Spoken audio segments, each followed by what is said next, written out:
The air smelled of rain and regret as Julian Torres stood at the edge of his parents' sprawling Connecticut estate, his heart hammering like a drum in a thunderstorm.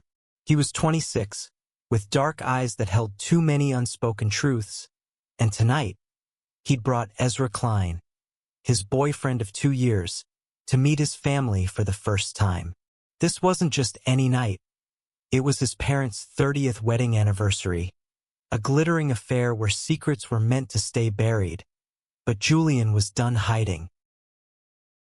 He glanced at Ezra, who stood beside him, his blonde curls catching the last of the September light.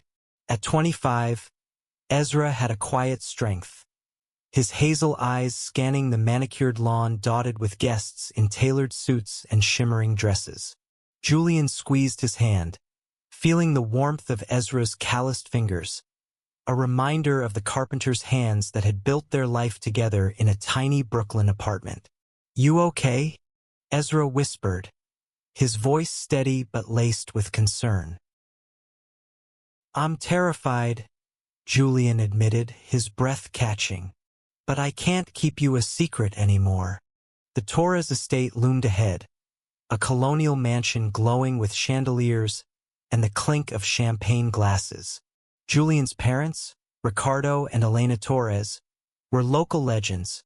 Ricardo, a real estate mogul, and Elena, a philanthropist with a smile that masked her iron will. They'd raised Julian in a world of expectations. Ivy League degrees, a future wife, and a legacy to uphold. But Julian had always been different, his heart pulling him toward Ezra, toward a truth his family refused to see. As they stepped onto the stone path, Julian's younger sister, Sophia, 22, bounded toward them. Her dark hair bounced in loose waves, and her eyes sparkled with mischief. "You actually did it," she whispered, hugging Julian tightly before turning to Ezra.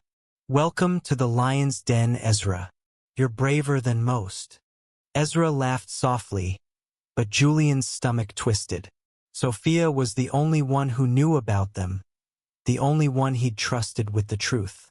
She'd promised to be their ally tonight, but even her optimism couldn't erase the dread pooling in Julian's chest. The party was in full swing as they entered the grand hall. Crystal chandeliers cast prisms of light across the room, and a string quartet played softly in the corner. Guests mingled, their laughter mingling with the scent of lavender and roasted lamb. Julian scanned the crowd, spotting his parents at the center, commanding attention like royalty.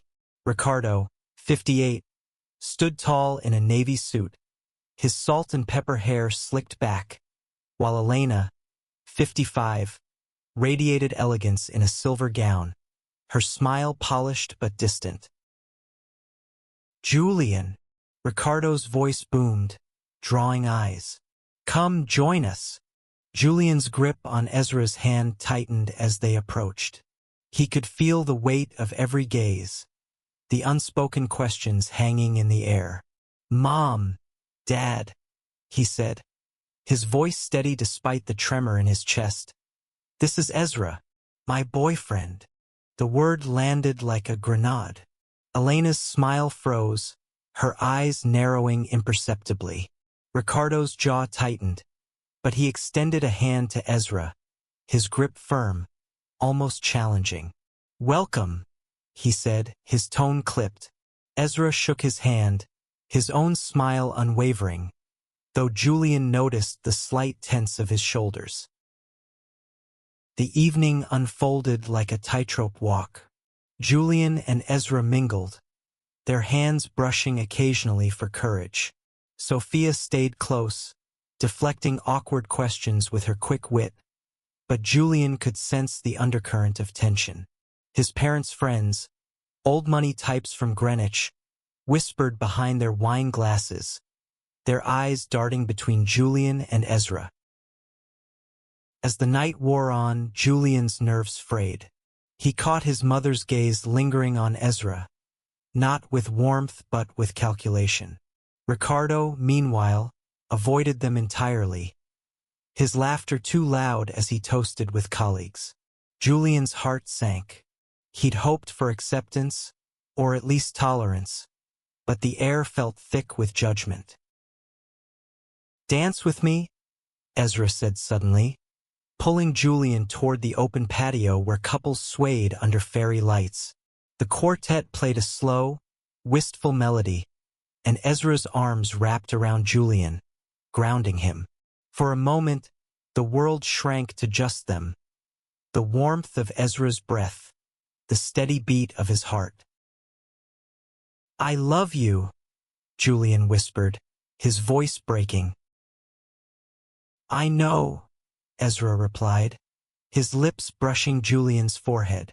"No matter what happens tonight, we're in this together." But as the song ended, a chime rang out, signaling the toast. Ricardo and Elena stood on a small stage, glasses raised, their faces glowing with pride. Julian's heart raced. This was the moment he'd feared, the moment his parents would show their true colors. Ricardo's voice carried across the garden, smooth and commanding. 30 years, he began, his arm around Elena, of love, partnership, and legacy. Tonight, we celebrate not just our marriage but the family we've built. Julian stood frozen, Ezra's hand in his, as the crowd applauded. He wanted to believe his father's words included them. But then Ricardo's gaze locked onto him, and the warmth in his eyes vanished. "We've raised our children to honor tradition," Ricardo continued, his voice hardening, "to carry forward the Torah's name with pride. But tonight, I must address a betrayal of that legacy." A murmur rippled through the crowd. Julian's breath caught, his pulse roaring in his ears. Ezra squeezed his hand, but it felt like the ground was crumbling beneath them.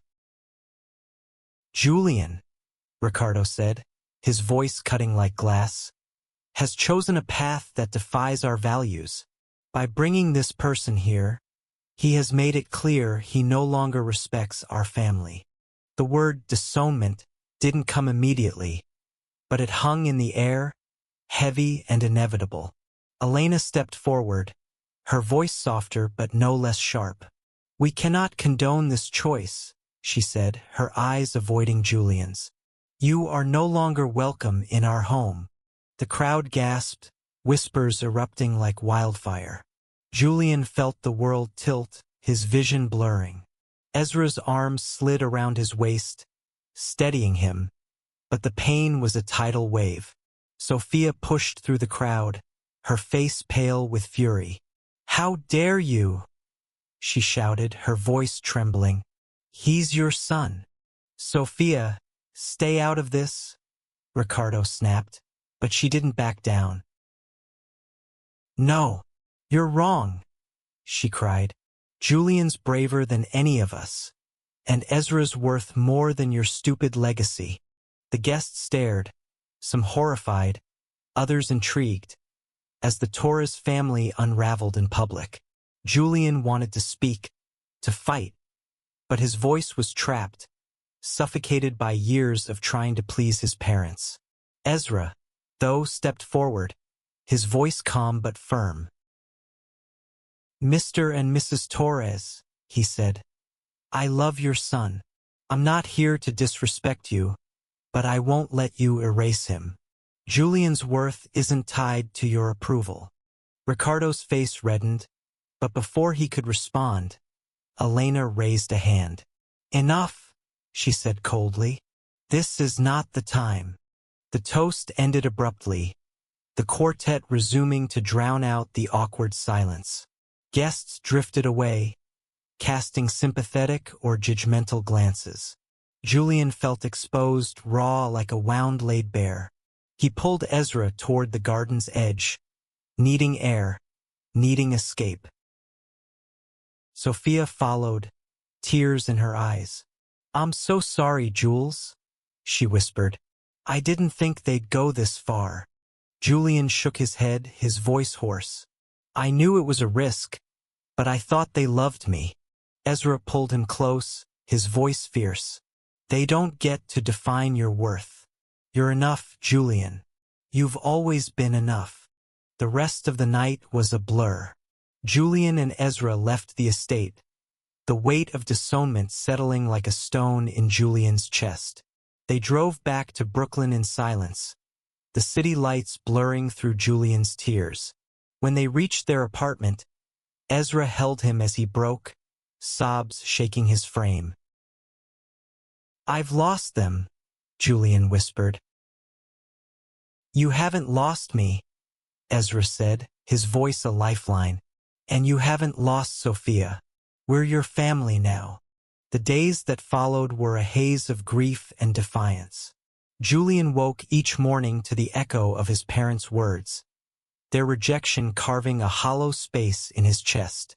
But Ezra was there, brewing coffee, leaving sticky notes with silly doodles, reminding Julian he wasn't alone.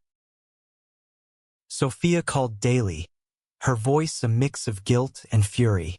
"I'm moving out," she declared one morning, her tone resolute. "I can't stay in that house anymore. Not after what they did."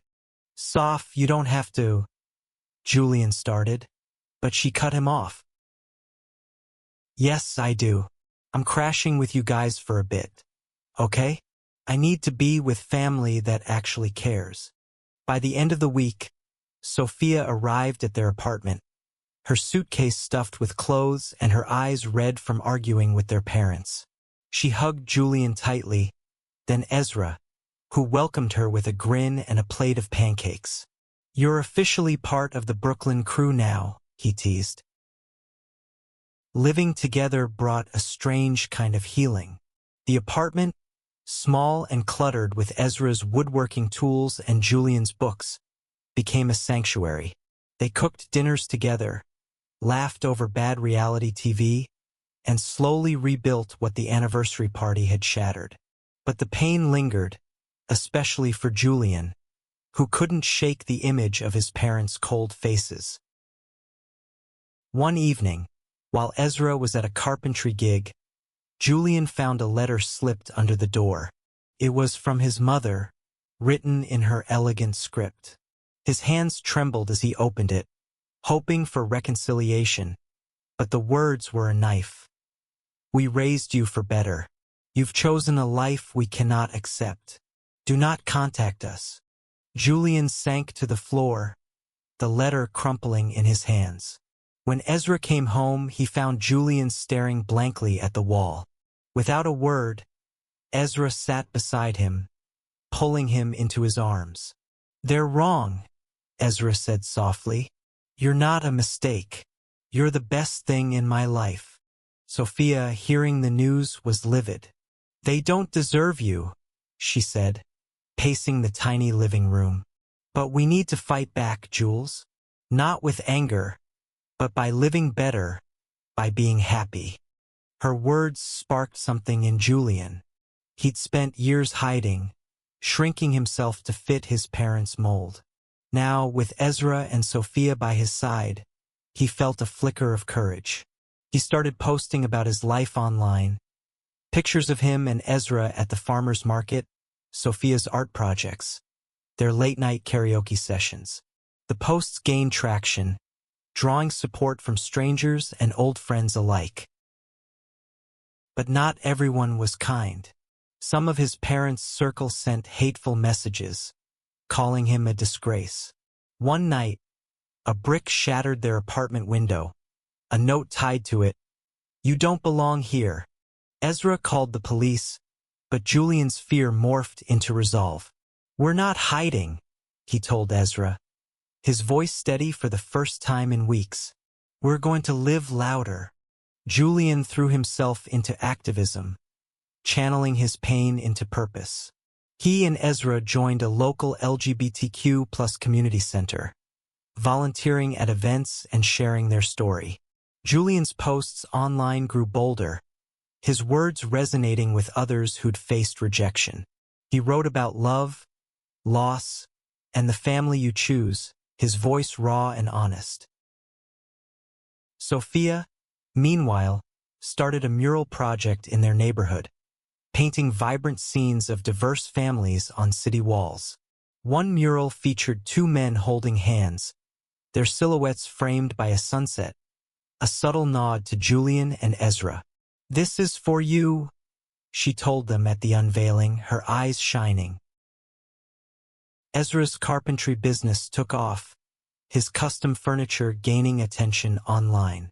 He crafted a table for the community center, engraved with the words, "Love defies all odds," a quiet tribute to their journey.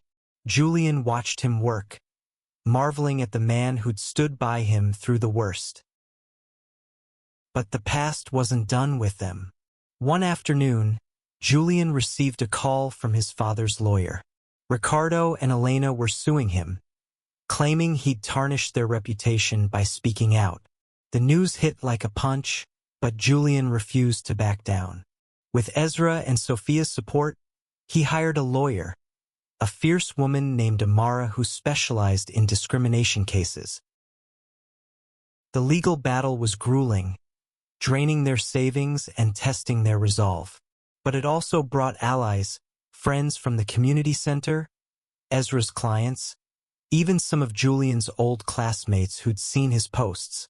They rallied around him, organizing fundraisers and spreading his story. One night, after a long day in court, Julian and Ezra sat on their fire escape, the city humming below. "I never thought loving you would cost this much," Julian said, his voice heavy. Ezra took his hand, his eyes fierce. "It's worth it. You're worth it." Julian leaned into him, the weight of the fight easing in Ezra's warmth. They were building something stronger than his parents' legacy. A life rooted in truth, love, and resilience. The lawsuit ended in a settlement, with Ricardo and Elena withdrawing their claims under public pressure. The victory was bittersweet. Julian knew his parents would never apologize, never accept him, but he also knew he didn't need their approval anymore. He and Ezra moved to a new apartment, a small but bright space with a view of the river. Sophia, now thriving as an artist, lived nearby, her murals dotting the city. The three of them hosted dinners, filling their home with laughter and chosen family. One evening, Julian organized a community center event, a celebration of love in all its forms. He stood on a makeshift stage, Ezra's hand in his, and shared their story. The crowd, a mix of ages and identities, listened, some in tears, others cheering. "Family isn't just blood," Julian said, his voice steady. "It's the people who choose you, who fight for you, who love you when the world turns its back." Afterward, Ezra pulled him aside, leading him to the center's garden. Under the same fairy lights from that fateful anniversary night, Ezra knelt, a simple wooden ring in his hand. "I've loved you through the worst," he said, his voice thick with emotion. "Will you let me love you through the best?" Julian's tears fell freely as he nodded, pulling Ezra into a kiss that felt like a promise. The crowd erupted in cheers, Sophia's voice the loudest, her camera flashing to capture the moment. As they danced under the stars, Julian realized he'd found his home, not in a mansion, but in Ezra's arms, in Sophia's laughter, in the community they'd built. His parents' rejection had broken him, but it had also set him free. He was no longer their son, but he was so much more, loved, whole, and unapologetically himself.